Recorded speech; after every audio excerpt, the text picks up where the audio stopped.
Le 15 juillet 2020, ceci a été posté sur le tweet du compte d'Elon Musk. Envoyez-moi un bitcoin d'une valeur de 1000 $ et je vous le rendrai 2000 dans 30 minutes. Mais en bas du tweet, il a indiqué son numéro de portefeuille. Un tweet qui semble être une fraude, mais qui provient du compte officiel et vérifié d'Elon Musk. Ce même tweet a également été posté sur d'autres comptes. Une autre personne célèbre, comme le propriétaire du compte d'Apple, Uber, Bill Gates, l'un des plus grands comptes avec des centaines de millions de followers, ils ont découvert plus tard qu'il s'agissait de la plus grande opération de piratage de l'histoire de Twitter. Un adolescent de 17 ans seulement, dont on a vérifié l'historique, a découvert qu'il était un ancien escroc et pirate informatique depuis l'âge de 13 ans, qu'il avait volé de l'argent et que le bitcoin valait des millions de dollars, et qu'il était impliqué dans le trafic de drogue et la criminalité. Comment un jeune de 17 ans a-t-il pu se retrouver mêlé à tout cela? Ces questions, et surtout, comment peut-il continuer à pénétrer, à suivre des comptes sur une plateforme aussi importante que Twitter? À propos de cet adolescent nommé Graham Ivan Clark, qui vivait à Tampa, dans l'État américain de Floride à l'époque. Graham Ivan Clark, né le 9 janvier 2003, est un pirate informatique américain, un cybercriminel et un criminel reconnu coupable, considéré comme le cerveau derrière le piratage du compte Twitter en 2020. Sa vie. Graham Ivan Clark a grandi dans le comté de Hillsborough, en Floride, avec sa mère, son père et sa sœur aînée. Ses parents ont divorcé quand il avait 7 ans. Depuis 2020, son père vit dans l'Indiana. Au cours de son adolescence, Clark a utilisé divers pseudonymes tout en participant à des communautés en ligne, gagnant en notoriété en tant qu'escroc dans la communauté Minecraft des factions hardcore. En 2018, Graham a rejoint OG Users, un forum dédié à la vente, à l'achat et au trading de comptes en ligne avec des noms d'utilisateurs sympas. Cela inclut les comptes Twitter et a été interdit après 4 jours. Cela était probablement dû au fait qu'il avait arnaqué un autre utilisateur.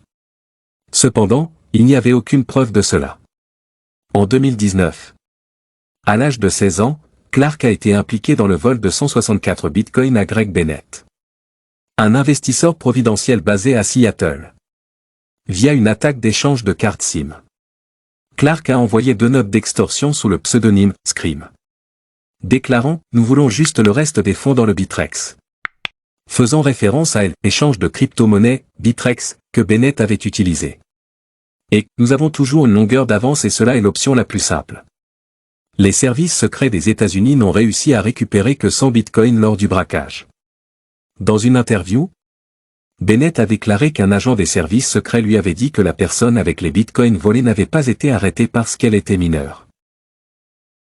Rôle dans le piratage du compte Twitter en 2020.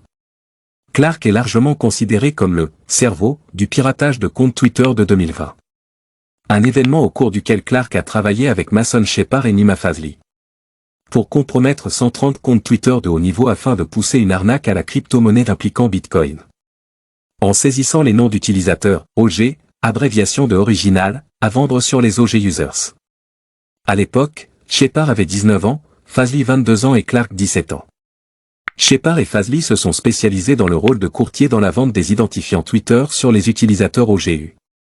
Le piratage de Twitter a commencé le 14 juin lorsque Shepard et Fazli ont aidé Clark à manipuler les employés grâce à l'ingénierie sociale. Cela impliquait d'appeler plusieurs employés de Twitter et de se faire passer pour le service d'assistance du service informatique de Twitter pour répondre à un problème signalé avec le VPN interne de Twitter. À partir de là, Clark a dirigé l'employé vers un site de phishing d'apparence identique au portail de connexion VPN de Twitter. Lorsque l'employé saisissait ces informations sur le portail de phishing, les informations d'identification étaient simultanément saisies sur la véritable page de connexion. Après que le compte d'un employé ait été compromis, celui-ci a été utilisé pour consulter les instructions sur l'intranet de Twitter sur la façon de reprendre les comptes Twitter. Arrestation. Le 31 juillet 2020, Clark a été arrêté à son domicile de Northdale, en Floride. Il a fait face à 30 accusations criminelles, dont 17 chefs d'accusations de fraude en matière de communication, 11 chefs d'accusation d'utilisation frauduleuse de renseignements personnels, un chef d'accusation de fraude organisée de plus de 5 000 $ et un chef d'accès à un ordinateur ou à un appareil électronique sans autorisation. Sa caution a été fixée à 725 000 $ et il a plaidé non coupable. Son audience a eu lieu le 16 mars 2021 via Zoom à la prison du comté de Hillsborough. Il a été condamné à 3 ans de prison suivi de 3 ans de probation dans le cadre d'un accord de plaidoyer en vertu du Youthful Offender Act de Floride, qui limite les sanctions des criminels reconnus coupables de moins de 21 ans. Selon le Tampa Bay Times, il a pu passer une partie de son temps dans un camp d'entraînement de style militaire. L'accord de plaidoyer stipulait que Clark ne pouvait accéder directement ou indirectement à aucun appareil électronique, sans à la fois l'autorisation expresse de son agent d'interdiction et la notification du département d'application de la loi de Floride. Il devait également fournir une liste de toutes les adresses de courrier électronique, les services informatiques interactifs, les noms de domaine Internet, les sites web de réseaux sociaux commerciaux, les dispositifs informatiques et de stockage en ligne ou à distance, les identifiants Internet et la page d'accueil du site web correspondant à chaque identifiant Internet, ou le nom du logiciel d'application, les numéros de téléphone personnel et les numéros de téléphone cellulaire sous sa garde ou son contrôle. De plus, il a reçu l'ordre de divulguer les mots de passe, les codes de sécurité, les jetons et les porte-clés.